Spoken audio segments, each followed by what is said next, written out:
Ken Trahan with Jefferson Parish Athletic Director Manny Barocco. And Manny, Proposition 18 is all anybody wants to talk about, and rightfully so and understandably so. And you understand it because you've been in the New Orleans area basically all your life, educated here, coached here, administration here, so you get it, and you can clearly understand why both sides feel the way they do. Yeah.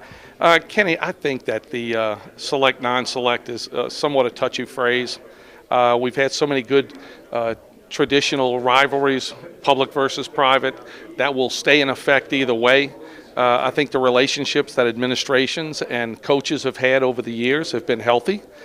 We've played each other. It just so happens this was one of those years when a lot of the private schools won championships, but it's not like that every year.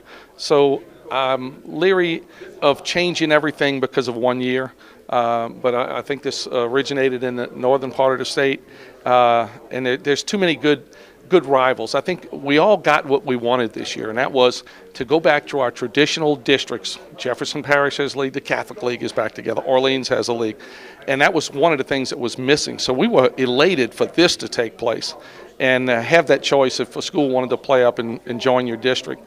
But I just think sometimes it puts a little distrust using those phrases and pitting each other against each other, because there's been a good relationship between the privates and the publics in our region in particular. Yeah, you reach out to people all the time, and you know what's really interesting is if you're going to have a select non-select situation, football wouldn't seem to be the sport to do it in. Club sports would be much more appropriate because there's clearly an equity there, with private schools in particular winning those championships across the board.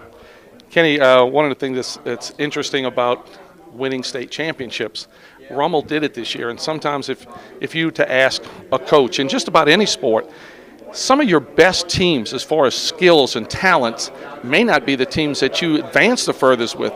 It's the intangibles, it's how they get along, the coaching, how it mended with the players, and what comes from the heart, the unselfishness of kids. Those are the things that separate it. It happened this year. And whether every team that won a state championship this year would say, oh, it was because it was my greatest team ever, I don't think that would be the case. I agree with you 100%. And in your position, you have to represent the greater good in everyone, so it's not for you to take a position here, and I'm not going to ask you to do that today. But you'll follow whatever the edict is, and you have to follow what your principals want to do. Right. I think our principals have not decided right now. I think they're looking at it, and to some of them it's very new.